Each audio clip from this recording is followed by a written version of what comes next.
Kailangan mo lang lumayo ng halos 3 kilometro sa Manukan para damang-dama. Tara sa Marilaki at magpahinga. This is a day in my life bilang isang delivery rider na walang biyahe. Magpapahinga muna tayo sa biyahe ngayong araw ng linggo, pero hindi sa paggamit ng motorsiklo. Alas 6 ng umaga nung sinimulan kong bumiyahe. Chill ride lang para masulit. Napadaan na rin ako sa Shell Pugon, kung saan madalas nagiging waiting area ng mga rider bago sila bumiyahe. Dumaan na rin muna pala ako sa simbahan ng Antipolo. Kung hindi kayo familiar kung paano makapasok sa loob nito, kumaliwa lang kayo pag nakaharap na kayo sa simbahan. Sabay liko sa kanan, pagdating sa dulo, kumanan ulit. Sabay sa pagliko sa kaliwa ang iba pang motorista. Pagtapos ko makadaan sa simbahan, dumiretso na rin ako sa gasolinahan. Mahirap na maubusan ng kargada, lalo na kung nasa kabundukan. Nagpatuloy na rin ako sa biyahe pagtapos ko magpagasolina. Napadaan na tayo sa Shell Boso-Boso, na kung saan nagiging antayan rin ng ibang motorista. Pati na rin sa Palo Alto, maraming namimitik dito. Magdoble ingat kayo kapag papakyat kayo sa lugar na to, dahil sobrang daming motorista na nagpupunta dito.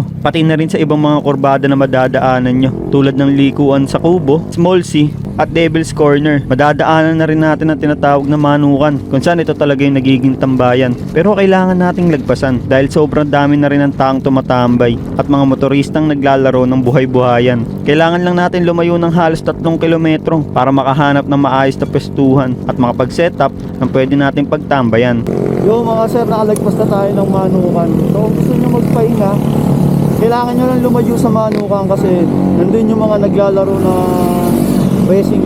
So dito, kukunti na lang yung mga dumaraan, hindi na masyadong maiingay. So pwede kayo dito mag set up. Let's go! Pagtapos kong makapagpahinga ng halos 2 oras, bumaba na rin naman ako. Preskong hangin lang talaga yung masarap balik-balikan sa lugar na to. Salamat sa pagsama sa akin ngayong araw na to. Ride safe at grind well sa inyo mga boss. Ito na yung pahinga ko.